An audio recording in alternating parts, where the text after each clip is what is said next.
So this is a lesson on expanding and simplifying second-degree polynomials. So first things first, we're going to go over some definitions. These are things that you should know at this point, but if you don't, this will be a quick refresher. So expand means basically to multiply it out. You're going to have a couple things with brackets and you're going to multiply them together. Simplify means to collect like terms. So if you had something like 2x and 3x plus 4 perhaps, you would collect these terms because they both have an x, so you would have 5x plus 4. Yikes. Factor is kind of the opposite of expanding. You're taking out the common factors. So we'll get to that in more detail later, but basically just remember, like, if you had, say, 18, the factors of 18 are the things that multiply to give you 18. So 1 times 18, 2 times 9, 3 times 6. So all of these are factors of 18.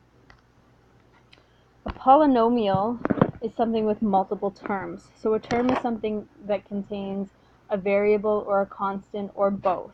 So 3 is a term. 3x is a term. 3x squared is a term. Anything like that with constants and with variables. So I should have put these in the other order. Monomial means it has one term. Binomial, bi means 2 terms. And trinomial has 3 terms. So examples of that, a monomial would be something like this, 3x squared. A binomial would have something that's a little different, so maybe 3x squared plus 3x. We can't collect these like terms because we have an x squared and we have an x, so they're 2 different terms, which means that this is a binomial. If we add another 3 on the end with no x, now we have 3 different terms, which makes it a trinomial.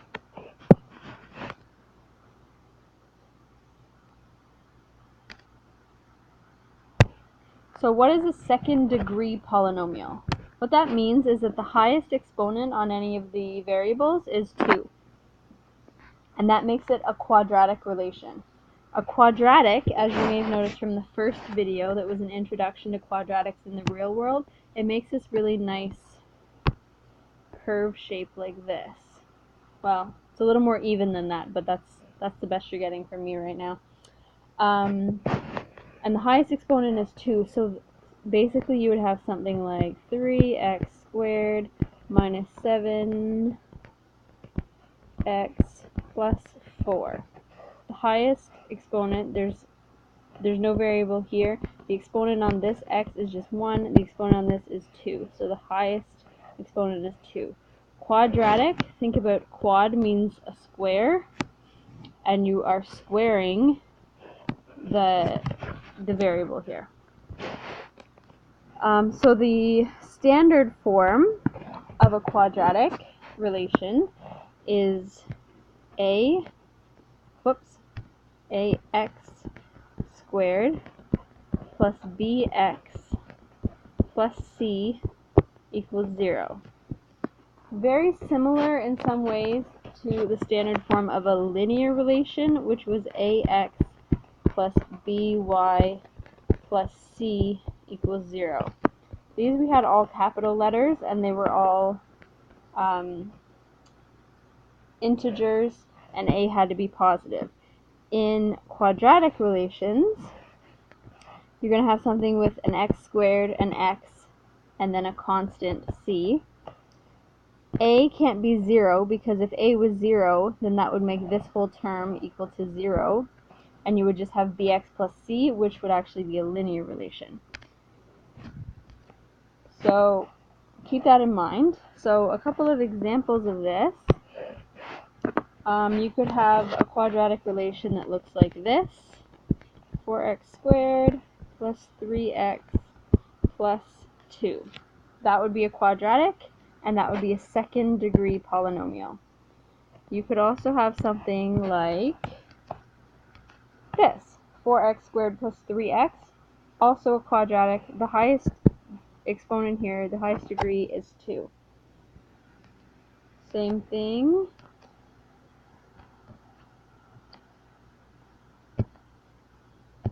if you take away that x, we still have a quadratic relation here, but the b value in this is just 0 now. So we just have a, or 4x squared, plus c, or 3. And as long as you set this equal to 0 or equal to some number, it makes it a relation. Right now, as it is, this is just a polynomial. So yeah, anything with x squared. The other thing I wanted to point out is that if you have something, say 7 minus 2x plus 5x squared. Basically, I've just put these three terms in reverse order. So usually when you're writing something like this, you'll put the highest degree term first. So that's the term with the variable with the highest exponent. So in this case, to put it in the correct order, we'd have 5x squared minus 2x plus 7. So that will come in handy as you're doing some of the work for today where you need to expand and simplify, and you want things to be in the right order. Okay, so here's some examples. This should be kind of a review from grade 9, so hopefully you remember how to do this. So if you have a constant number such as 2 outside of a bracket with a binomial, 2 terms inside the brackets, remember you have to multiply the 2 times the x. You also have to multiply the 2 times the 3. So in this case we would have 2x plus 2 times 3 is 6. So once we expand, multiply it out, we'd have 2x plus 6. We can't simplify because these terms are unlike terms, which means we can't collect them. We're done. Second example, there's no expanding here, there's nothing to multiply, so this is just about simplifying. So we have a 2x and we have an x. You put those together and you get 3x, and then we're just left with 4. We can't combine those. We absolutely cannot have 7x or something like that. They are not like terms. That's as simple as it gets. The third example, we have an x squared, and an x term. So we'll combine our 2x squared plus 3x squared will give us 5x squared, and then all we're left with here is 4x. Again, unlike terms, so we can't simplify any farther. And our final example here, we have a 2x outside the bracket, so we need to multiply it by both terms inside the brackets where we have a binomial. So 2x times x is 2x squared. Remember, x times x is x squared. And then we go 2x times negative 5, so we'll have negative 10x. And that's as simple as it gets because these are unlike terms. We can't simplify it any further.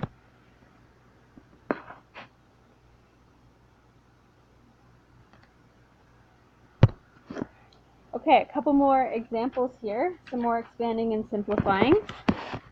First example here, we have 2 minus, and then in brackets, x plus 5.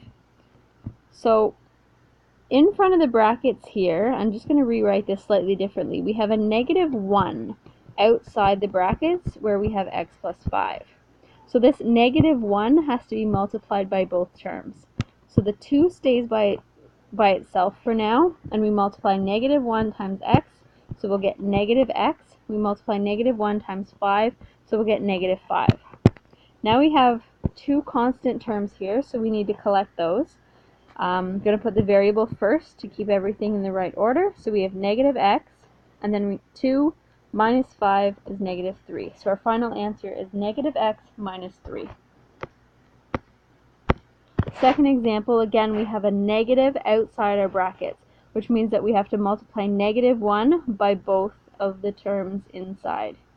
So negative 1 times y is negative y, and negative 1 times negative 3 is positive 3. So we have negative y plus 3. And the final example here, we have a 3 outside, so we have to multiply it by both terms. 3 times 2x is 6x, and 3 times 6 is 18. And we can't simplify, that's as simplified as it gets.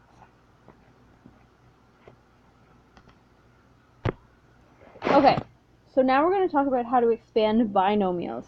So in this case, we're going to have two sets of brackets, and each one is going to have a binomial. So let's say we have 4x minus 3 and x plus 2.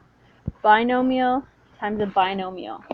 The way that you solve this is to remember FOIL. This is an acronym that stands for first, outside, inside, last.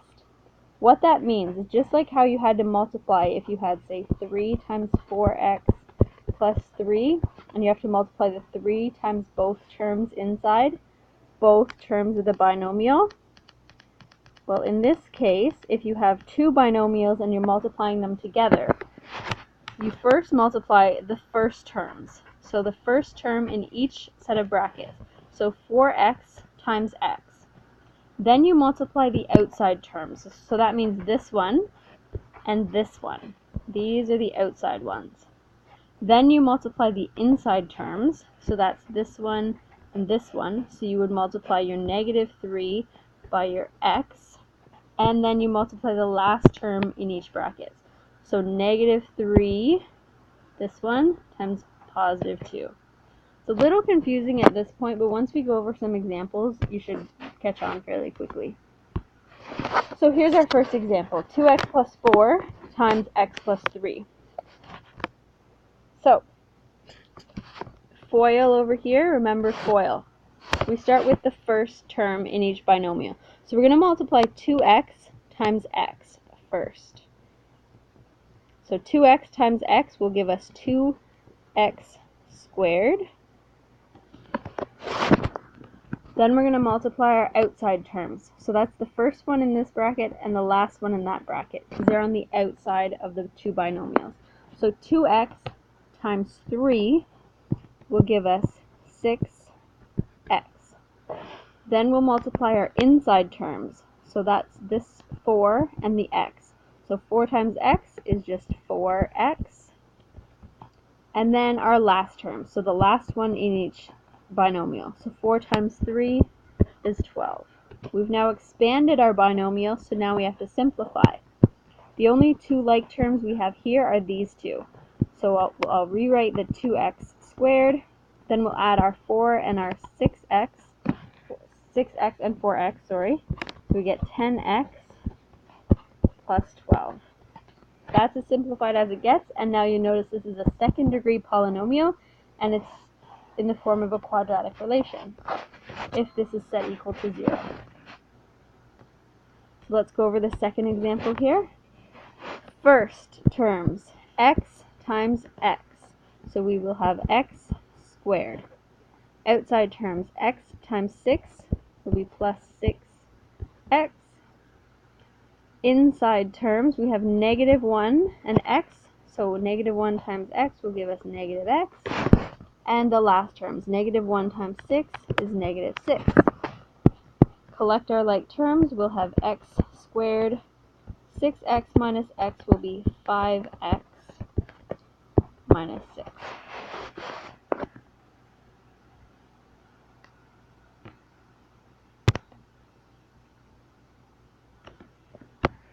A few more slightly more complicated examples here, but the same concept applies. First, outside, inside, last. So, 2x times 5x will give us 10x. The outside ones, 2x times 7 will give us 14x. Inside, negative 3 times 5x will be negative 15x. And the last terms, negative 3 times 7 will give us negative 21. Collect our like terms. Oh, I forgot my squared right here. 2x times 5x is 10x squared. Now we can collect like terms. 10x squared. 14 minus 15 will be negative x minus 21. For this example, we don't have to use FOIL because we're not actually multiplying our two binomials, but I wanted to show you an example where you're multiplying two different binomials by two different constants. Those arrows were not working out. Alright, so let's look at this first part. 3 times a will give us 3a. 3 times 2b will give us 6b. Now here we're multiplying the negative 2 by both terms inside the second bracket. So negative 2 times 2a will be negative 4a. Negative 2 times b will be negative 2b. So we can collect some like terms. We have 2a values here. So just a note on how to order these. Usually we go in order of the alphabet and in order of the terms with the highest degree. So how we had something with x squared and then something with x and then something with no variable. Here we have a's and b's, so we're going to put the a's first. So 3a minus 4a is negative a. This should be 6b, although it looks like bb. 6b minus 2b will give us 4b. A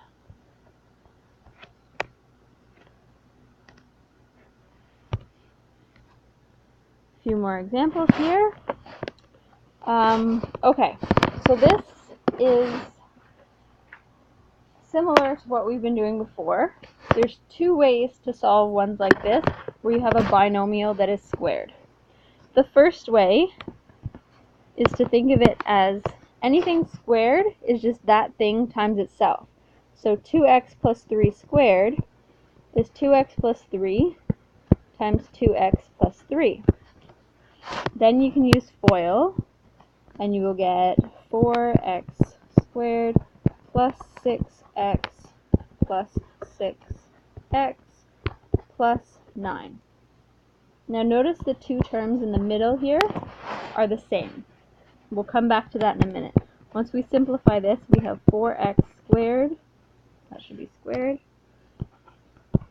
plus 12x plus 9. So that's our answer. Now I'm going to show you the second way to do this. It's kind of a shortcut. I'm going to show you this way first, and then I'll show you the example with our numbers here. So if you have a plus b in brackets and it's all squared, once you expand and simplify, you're going to have a squared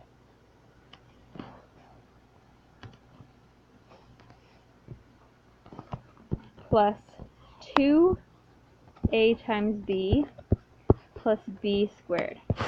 The reason for that is when you have a plus b times a plus b, a times a gives you a squared, b times b gives you b squared, and in the middle, like I pointed out in the last example, you would have a times b and b times a.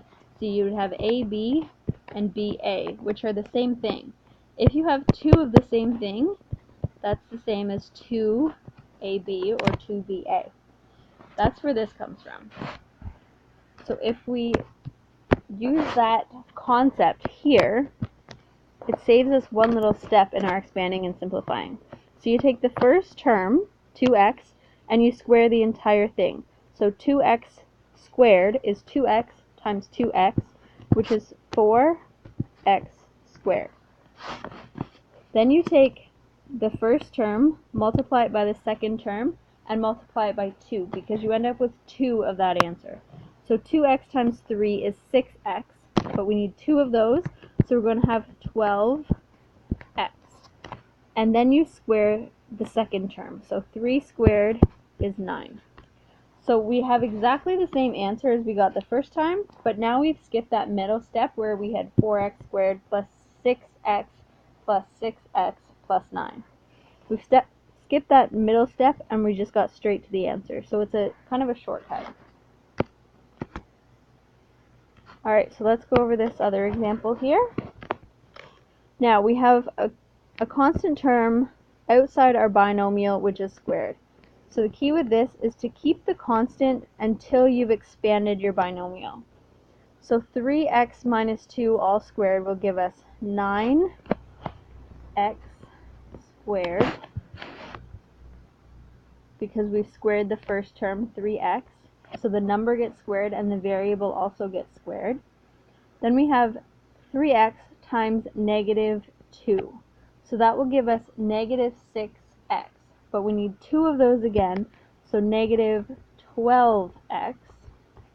And then we square the second term, negative 2 squared will give us positive 4. I've kept this 3 right here. Now we're going to take the 3 and multiply it by each term inside the brackets.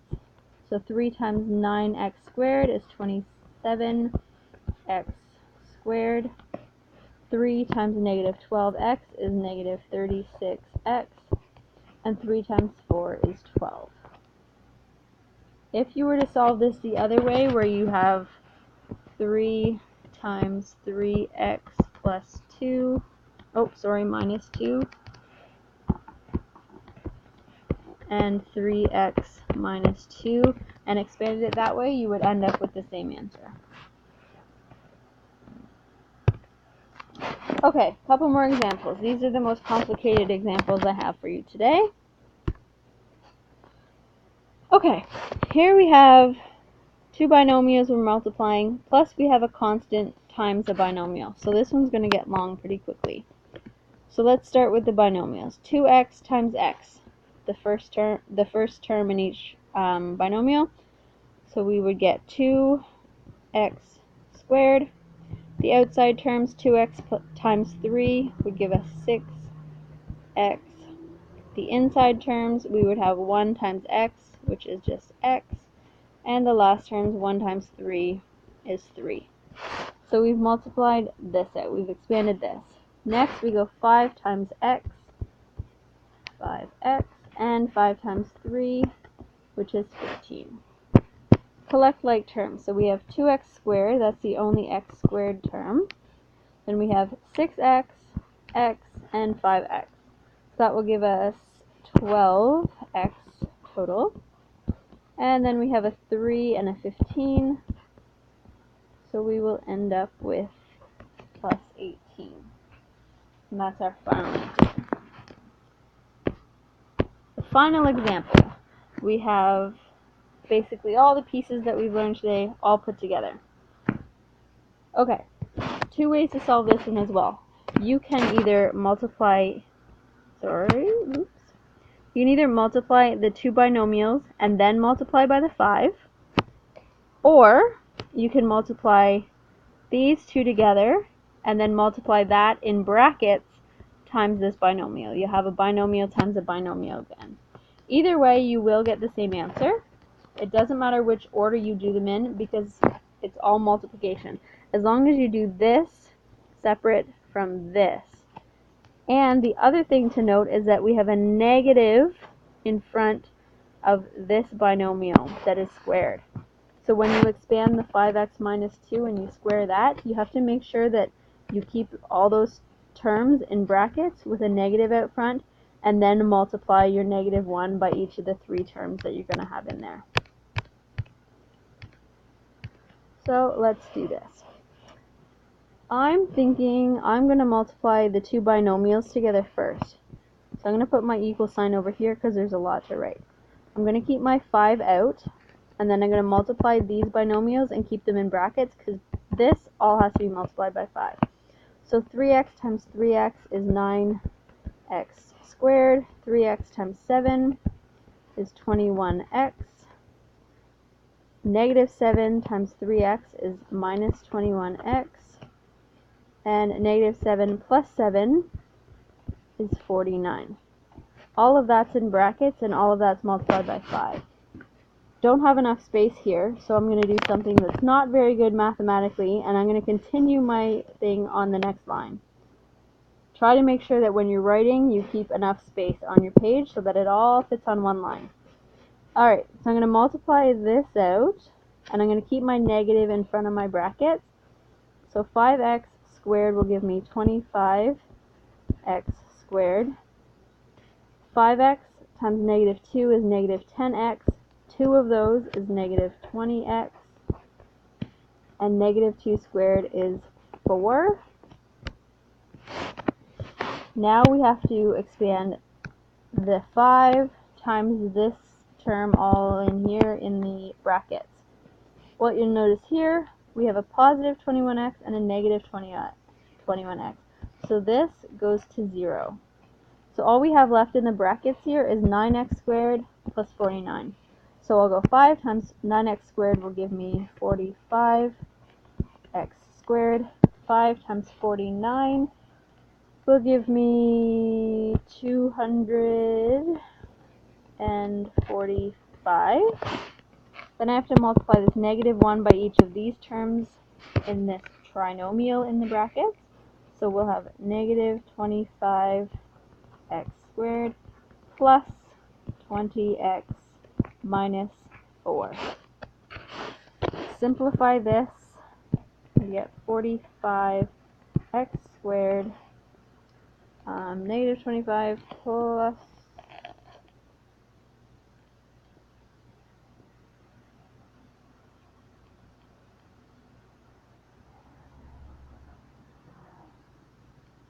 plus 4.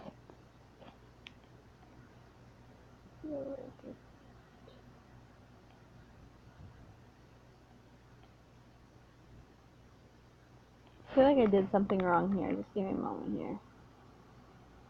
Oh, yes. I knew there was something wrong. Okay. I realized what I did. This 25x here should be squared because it was squared here. Okay. So 45x squared minus 25x squared gives me 20x squared. So that's our x squared terms plus 20x and is it a positive?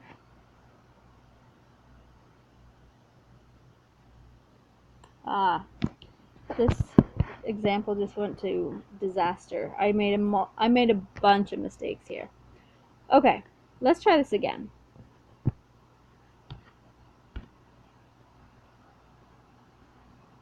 Okay. 5 times 9x squared minus 21x, sorry, plus 21x would be first, minus 21x minus 49. That was another mistake right there. Minus 25x squared in brackets minus 20x plus 4. This goes away.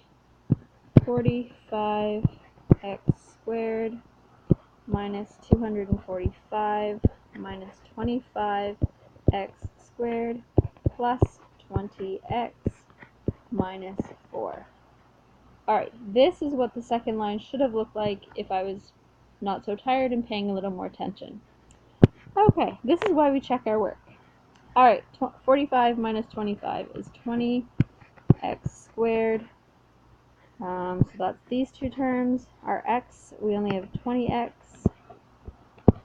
And then we have negative 245 minus 4 is negative 249. That looks much better. That's our final answer.